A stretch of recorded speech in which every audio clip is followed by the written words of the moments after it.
우리는 이 에스더서를 묵상하면서 이 유다인들의 불임절에 대해서 배워보았습니다. 하만의 손에서 구원하신 하나님 은혜에 감사하며 절기를 지켰던 날이죠. 초등부 친구들, 오늘이 무슨 날이죠? 오늘은 바자회 하는 날이 아니라 오늘은 승천주일입니다. 승천주일. 그리고 우리는 다음 주일에 이 성령 강림주일, 맥주 감사주일로 지킵니다. 하나님께서 우리에게 이 약속하신 성령 하나님을 보내주신 것에 감사하며 동시에 많은 자들을 복음으로 듣게 하시는 영적 추수에 감사하면서 이 성령 강림주일과 맥주 감사주일을 함께 지킵니다. 하나님께서는 약속하신 자들에게, 믿는 자들에게 성령을 보내주셨습니다. 왜 하나님은 이토록 우리에게 성령님을 보내주시려고 할까요?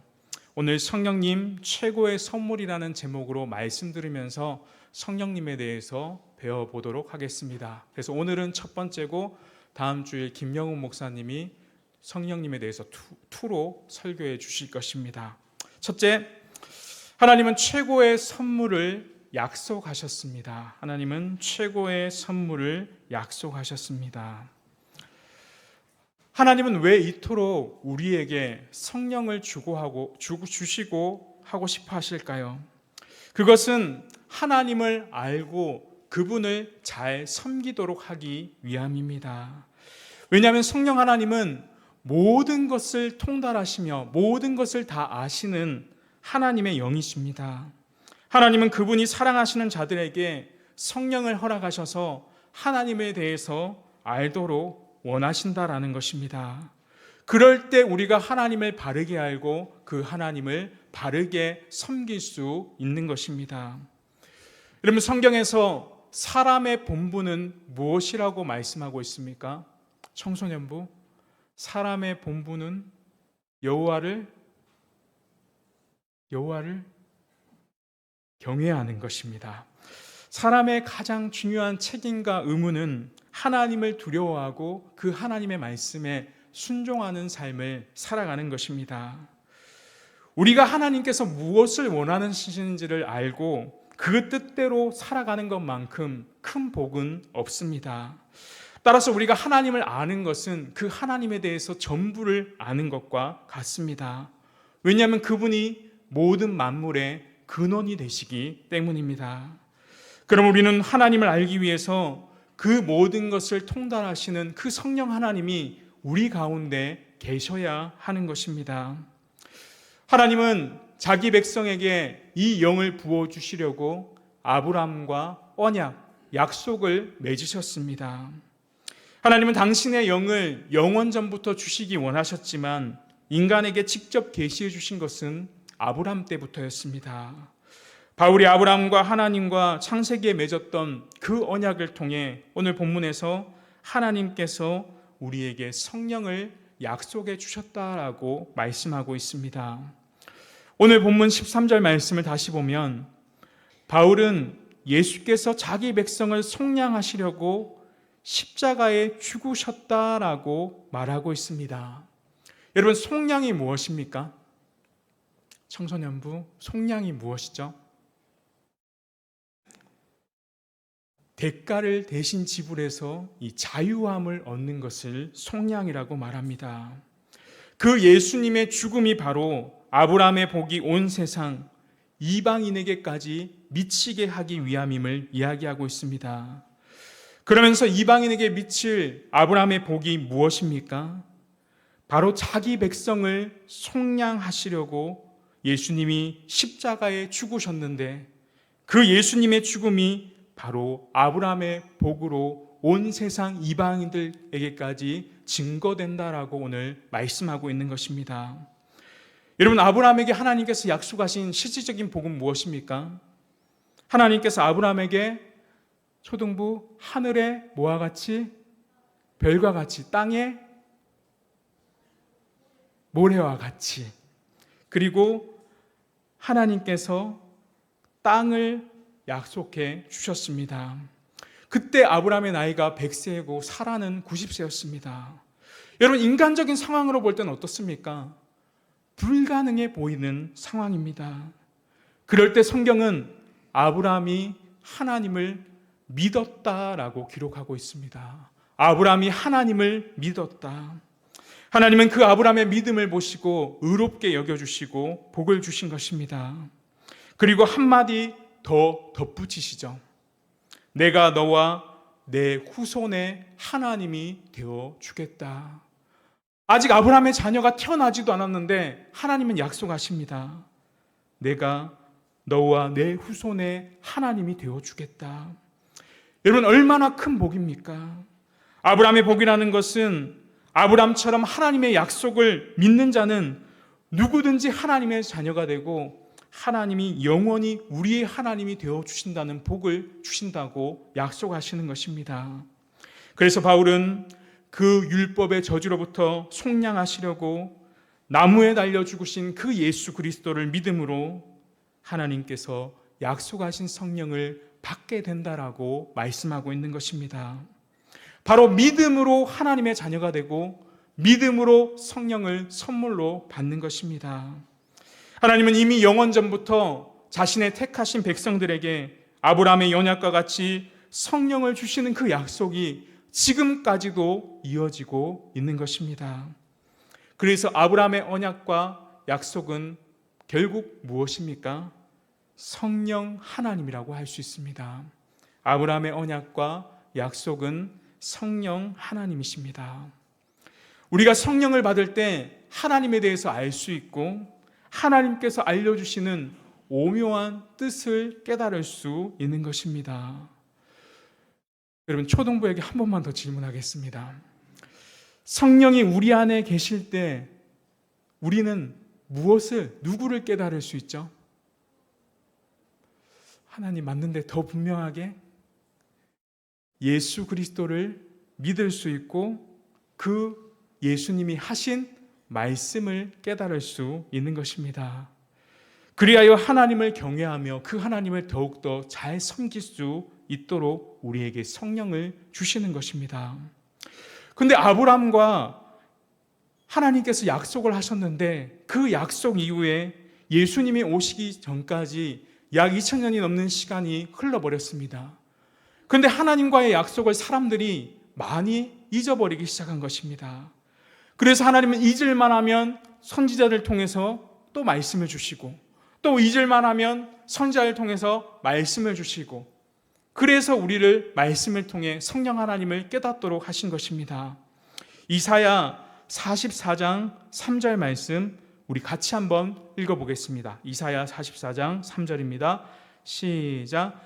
나는 목마른 자에게 물을 주며 마른 땅에 시내가 흐르게 하며 나의 영을 내 자손에게 나의 복을 내 후손에게 부어주리라.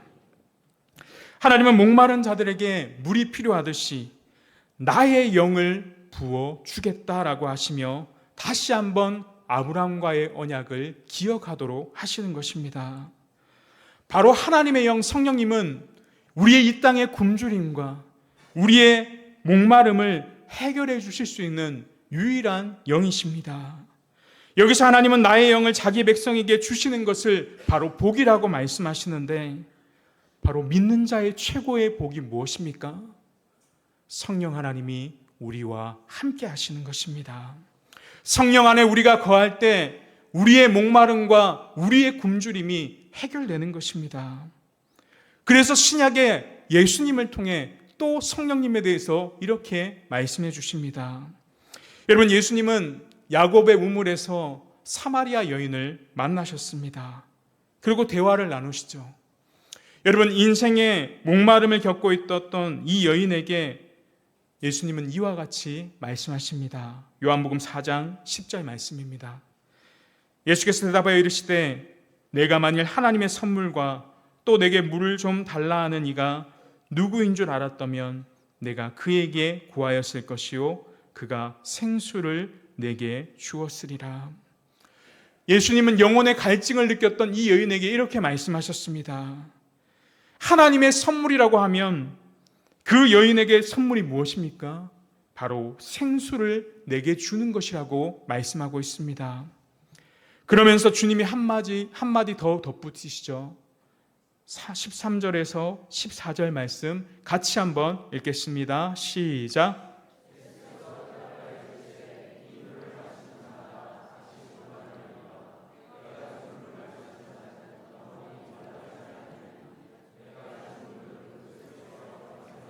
솟아나는 샘물이 되리라. 아멘. 여러분, 야곱이 팠던 우물에서 나오는 물을 마시고 또 마시지만 결국 어떻습니까? 계속되는 목마름을 느끼게 되는 것입니다. 예수님의 말씀은 세상이 주는 물로는 너의 목마름을 결코 해결할 수 없다. 여러분, 세상에서 우리가 이것저것 다 찾아다니고 염려하고 걱정하고 그러나 너는 또 목마르게 된다. 그러나 내가 주는 물은 영원히 목마르지 않는 샘물이다. 그것이 하나님께서 너희에게 주고 싶어하는 가장 큰 최고의 선물이다. 즉 예수님은 자신을 하나님의 선물 생수라고 말씀하시며 동시에 하나님과 바른 관계를 통해 얻는 바로 영원히 목마르지 않는 생수는 무엇을 뜻합니까? 그 하나님의 선물은 바로 성령 하나님을 뜻합니다. 결국 우리에게 주시는 최고의 선물은 무엇입니까? 성령 하나님인 것입니다. 예수님은 승천하실 때 제자들에게 이렇게 부탁하셨습니다. 아버지가 너희들에게 약속하신 것을 기다리라. 그러면서 승천하셨습니다. 여러분, 그 기다리라는 것이 무엇을 기다리라는 것입니까? 성령 하나님을 기다리라고 말씀하신 것입니다. 아브라함과 언약을 통해서 하나님이 주시려고 하시고 이사야 선지자를 통해 선물을 주신다고 말씀하시고 그리고 예수님을 통해 영원히 목마르지 않는 선물을 내가 너에게 주겠다. 바로 성령 하나님을 주시겠다라고 약속하시는 것입니다. 여러분, 태초에 아무것도 없이 땅이 혼돈하고 공허하며 흑암 위에 깊음 위에 있을 때 물 위를 운행하시면서 그 땅을 빛으로 채우신 분이 누구십니까? 바로 성령 하나님이십니다. 성령님은 어둠과 혼돈, 공허한 우리의 인생 가운데 빛을 비춰주시는 가장 최고의 선물이 되어주시는 것입니다. 두 번째로는 예수님을 믿음으로 우리는 최고의 선물을 받습니다. 예수님을 믿음으로 최고의 선물을 우리에게 주신다는 것입니다. 그럼 우리가 성령을 어떻게 받을 수 있을까요? 유아부, 준우야, 성령을 우리가 어떻게 받을 수 있을까? 하나님을 잘 알면, 여러분 어떤 분들은 예전에 성령 이렇게 100번만 하면 성령을 받을 수 있다라고 말씀하시는데, 여러분 성령 하나님은 우리가 주술처럼 부른다고 오시는 분이 아닙니다. 아니면 내가 착하고 좋은 일, 선한 일을 한다고 성령 하나님이 우리에게 찾아오실까요? 오늘 본문의 14절 중반절을 다시 보시면 또 우리로 하여금 믿음으로 말미암아 성령의 약속을 받게 하려 함이라. 성령 하나님은 내가 받고 싶다고 받을 수 있는 것이 아니고 내가 노력한다고 받는 것이 아니라고 성경은 이야기합니다. 하나님의 선물입니다. 그러나 선물을 받기 위해 한 가지 조건을 다셨습니다. 그것이 무엇입니까? 바로 믿음입니다. 그럼 우리는 무엇을 믿어야 합니까? 청소년부, 복음이 무엇입니까? 복음이 예수 그리스도. 마찬가지로 우리가 무엇을 믿어야 합니까? 예수 그리스도를 믿어야 하는 것입니다. 여러분, 우리가 예수님을 믿을 때 성령 하나님을 받을 수 있는 것입니다. 그럼 믿음이 중요한데 아무렇게 막 믿는다고 성령 하나님을 주실까요? 어떠한 믿음이 필요합니까, 우리에게? 13절 말씀 다시 보시면 그리스도께서 우리를 위하여 저주를 받은 바 되사 율법의 저주에서 우리를 속량하시고 죽으셨다는 이 사실을 믿는 자에게 바로 성령 하나님을 부어주시는 것입니다. 예수님을 믿음으로 우리는 성령을 받습니다. 이 방법 외에 성령을 받았다고 하는 사람들은 거짓말입니다. 여러분, 우리가 예수 그리스도를 믿을 때 성령 하나님이 우리 가운데 임하시는 것입니다. 여러분, 아버지께서 주시겠다는 성령을 기다리라고 예수님이 말씀하시고 승천하셨는데 그 말을 믿고 120명의 제자가 한 곳에서 모여 기도했습니다. 그러면서 성령을 기다렸죠. 오순절에 이르자 하나님께서 아브라함에게 약속하시고 선지자를 통해서 말씀하시고 예수님을 통해 확정해 주셨던 그 성령 하나님이 약속대로 이들 가운데 임하셨습니다. 그리고 베드로가 전 세계에서 모여든 예루살렘의 순례객들에게 요엘서의 말씀을 인용하여 이렇게 설교합니다.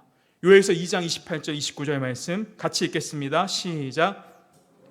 내가 내 영을 만민에게 부어주리니 너희 자녀들이 장래일을 말할 것이며 너희 늙은이는 꿈을 꾸며 너희 젊은이는 이상을 볼 것이며 그때 내가 또 내 영을 남종과 여종에게 부어줄 것이며.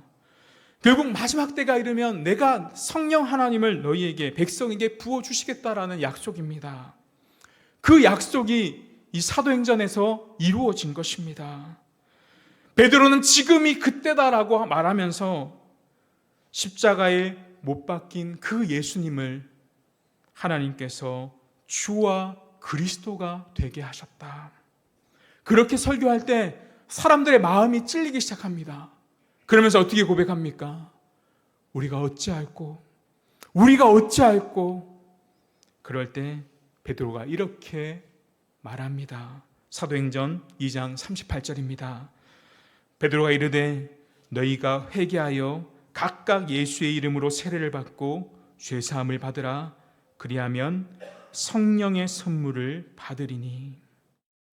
여러분, 예수님의 이름으로 세례를 받고 예수님의 십자가에 죽으시고 다시 살아나신 것을 너희 다 믿을 때 너희도 새로운 피조물로 나아가게 된다라는 것입니다. 그럴 때 하나님께서 성령을 너희에게 선물로 주신다는 것입니다. 여러분, 우리가 하나님의 말씀을 100% 다 지킬 수 있습니까? 준우야, 하나님의 말씀 100% 다 지킬 수 있어? 아니죠. 목사님도 다 못 지켜. 하지만 이런 우리를 위해서 율법의 저주를 받아야 할 우리를 대신해서 예수님이 십자가에서 대신 죽으심으로 그분을 믿는 모든 자는 누구든지 성령을 선물로 받도록 하신 것입니다. 세 번째, 성령님은 하나님의 자녀에게 거하십니다. 성령님은 하나님의 자녀에게 거하십니다. 여러분, 그러면 이 성령을 받아야 될 대상은 누구입니까? 사도행전 2장 39절 말씀에 보면 이렇습니다.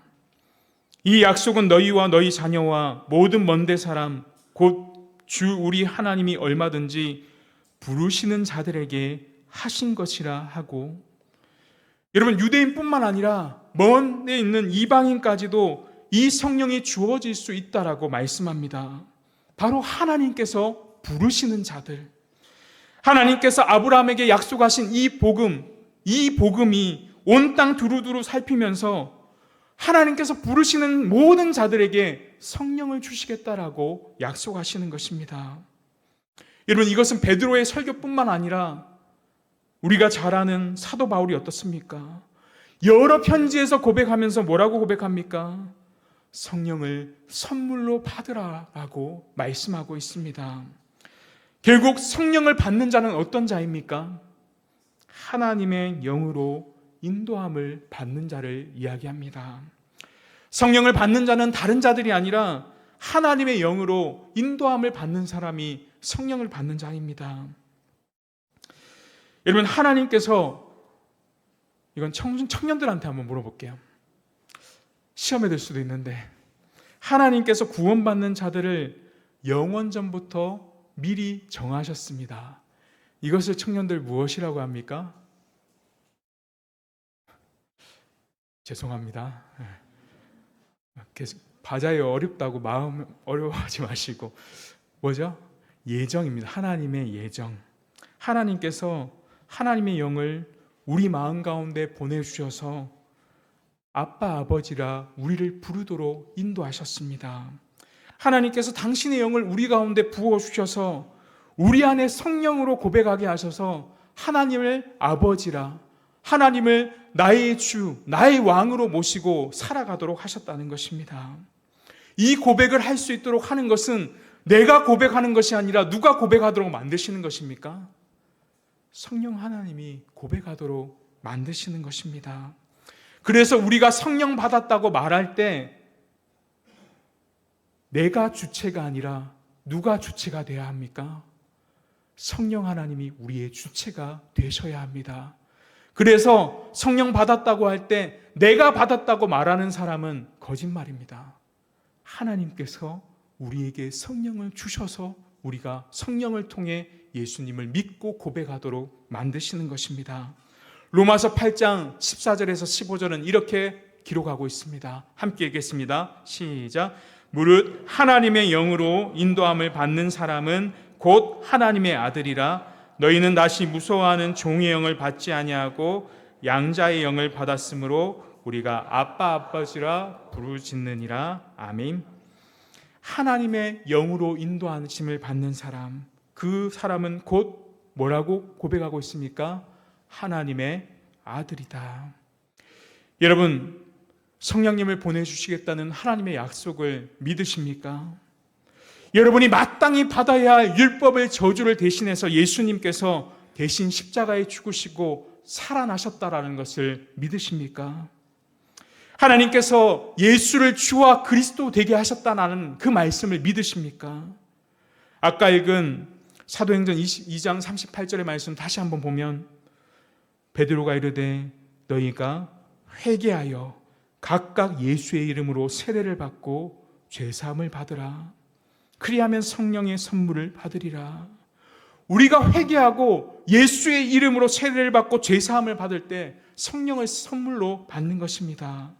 그 성령으로 말미암아 우리는 하나님의 자녀가 되는 것이고 하나님을 아빠 아버지라 부를 수 있는 것입니다. 하나님은 나를 주 예수 그리스도를 믿게 하시고 나의 모든 죄를 대신하서 율법의 저주에서 십자가에 죽으시고 그 하나님을 바르게 알고 경외하며 살아갈 수 있도록 성령 하나님을 우리에게 주셔서 아빠 아버지라 부를 수 있도록 하신 것입니다. 여러분, 이것이 우리에게 은혜이고 우리에게 선물인 것입니다. 우리가 죄에 대하여 생명에 이르는 회개를 하였고 예수님과 함께 죽었고 다시 살아났다는 고백으로 세례를 받고 죄 용서를 받았다면 우리 가운데 성령 하나님이 임재하신다는 것을 우리는 확신하며 살아가야 합니다. 여러분, 그러면 생명에 이르는 회개라는 것이 무엇입니까? 소요리문답 87문에 보면 생명에 이르는 회개에 대해서 이렇게 이야기하고 있습니다. 제가 질문을 읽을 테니 여러분 답을 읽어주시기 바랍니다. 생명에 이르는 회개란 무엇입니까?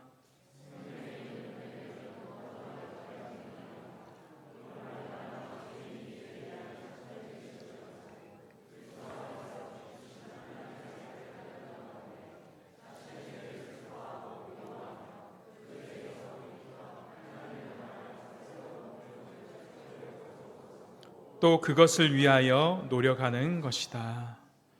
한마디로 말하면, 저렇게 길게 썼는데 한마디로 말하면 무엇인가 하면 내 자신이 죄인임을 깨닫고 죄에서 돌이켜 하나님께로 나아가는 것, 이것이 바로 생명에 이르는 회개입니다. 성경은 분명히 우리에게 이것을 가르쳐주기 위해 우리 안에 성령이 내주하신다라고 말씀하고 있습니다. 여러분, 내주하신다는 것은 무엇입니까? 성령께서 그리스도를 믿는 그 믿는 자들에게, 하나님의 자녀가 된 자들에게 내 마음속에 함께 해주시는 것을 우리는 성령께서 내주하신다라고 이야기합니다. 성령의 임재, 그리고 성령과 날마다 교제하는 것을 우리는 성령께서 우리 가운데 내주하신다라고 말합니다. 그럼 제가 질문 하나 드리겠습니다. 성령님은 지금도 여러분 안에 거하십니까? 여러분 성령을 받으셨습니까? 그러면 여러분이 죄를 지으면 성령님은 떠나십니까? 안 떠나십니까? 청소년부, 성령님이 떠나실까요? 안 떠나실까요? 많이 헷갈려들 하시는데 하나님은 죄를 좋아하십니까? 싫어하십니까? 싫어하시죠. 죄와 하나님은 함께 하실 수 없습니다. 그럼 우리가 죄를 범하면 성령님은 어떻게 하셔야 합니까? 떠나십니까? 죄를 지었는데도 어떻게 하셔야 합니까? 죄와 함께 하실 수 없는 하나님이신데요. 생명에 이르는 회개와 주 예수 그리스도의 이름으로 세례를 받고 우리가 진실로 고백하며 죄 용서를 받았다면 우리에게 임하신 성령님은 결코 떠나지 않으십니다. 여러분이 어떠한 죄를 짓더라도 그 성령님은 결코 떠나지 않으십니다. 단 하나, 그렇다고 마음껏 죄를 지어서는 안 되는 것입니다. 여러분, 참된 믿음을 가지고 있다면 우리는 예수님을 거부하지 않습니다. 그분의 십자가를 믿지 않을 수 없습니다.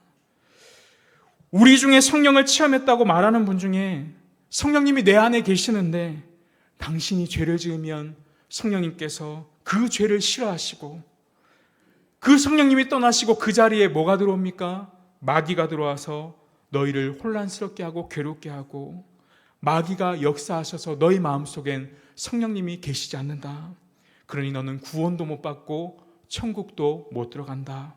여러분, 이렇게 고백하는 자들이 있다면 이단입니다. 성경은 생명에 이르는 회개와 삼위 하나님께서 여러분을 위하여 행하신 그 십자가와 부활의 구속을 위하여 준비하시고 완성하셨다라고 말씀합니다. 그 구속을 예수 그리스도의 이름으로 우리의 마음속에 받아들이면, 믿음으로 받아들이고 죄 용서를 받고 세례를 받았다면 성령 하나님은 결코 떠나지 아니하십니다. 여러분 안에 내주하시는 성령 하나님은 결코 떠나지 않습니다. 그것이 바로 성경의 가르침입니다. 빌립보서 1장 6절은 이렇게 말씀하고 있습니다. 너희 안에서 착한 일을 시작하신 이가 그리스도 예수의 날까지 이루실 줄을 우리가 확신하노니. 여러분, 너희 안에 시작된 착한 일이 무엇입니까? 하나님이 우리를 구원하시고 성령님이 우리 가운데 임재하시는 그 분께서 언제까지 떠나지 않는다는 겁니까? 예수님이 다시 오시는 그 재림의 날까지 결코 우리를 떠나지 아니하신다라고 성경은 말씀하고 있습니다.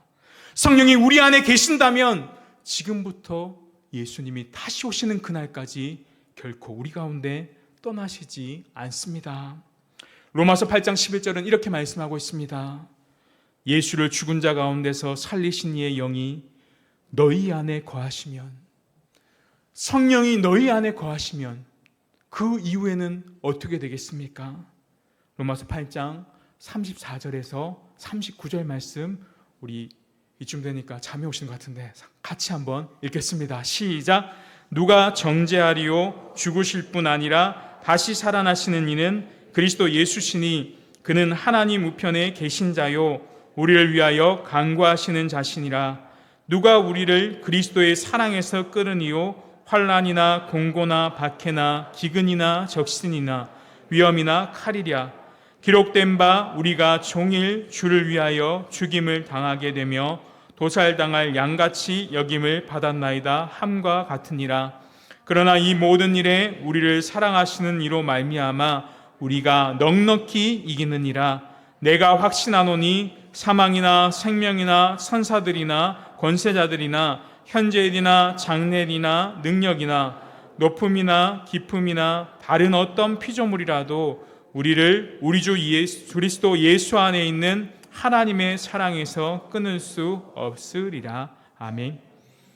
결국 성령이 우리 안에 계시면 우리가 이 세상 가운데 어떻게 된다라고 말씀하십니까? 넉넉히 이기게 된다라고 말씀하고 있습니다. 우리를 떠나시지 않는 그 성령 하나님을 통해 우리의 구원이 이루어질 때까지 하나님의 견고한 사랑으로 우리를 붙들어 주신다고 약속하고 있는 것입니다. 지금도 우리를 위해 성령 하나님은 간구하고 계십니다.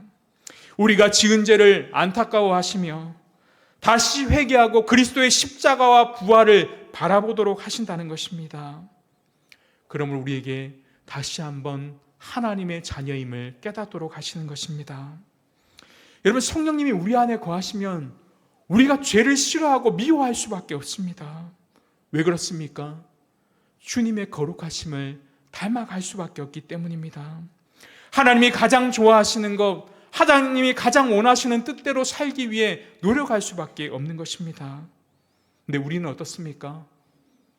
연약해서 넘어집니다. 또 죄를 짓습니다.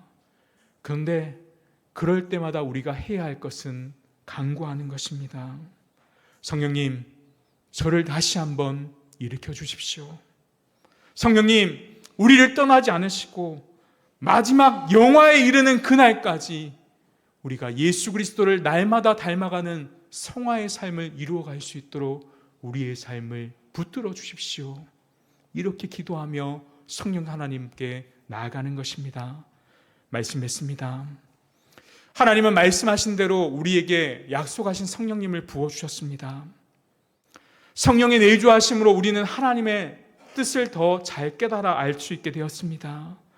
매일매일 그 하나님과 동행하며 살아갈 수 있게 되었습니다. 하나님의 뜻을 깨닫고 그분을 경외하며 살아가게 되었습니다. 과거의 죄된 모습을 버려버리고 성령 하나님을 따라 예수 그리스도를 날마다 닮아가는 성화의 삶을 이루고 살아갑니다. 율법의 저주로 우리를 속량하신 예수 그리스도를 우리 육신의 생명에 다하는 그날까지 부인하지 않고 성령 하나님 날마다 우리에게 믿음을 허락해 주시옵소서. 변하지 않는 믿음을 주시옵소서. 하나님께서 우리에게 주신 최고의 선물은 다른 것이 아니라 바로 성령님이 우리 가운데 계시는 것입니다. 가장 큰 하나님의 선물인 성령을 주신 그 하나님께 감사와 찬송과 영광을 올려드리면서 다가오는 성령 강림절을 기쁘게 보내시는 저와 여러분이 되시기를 소망합니다. 우리 말씀 생각하시면서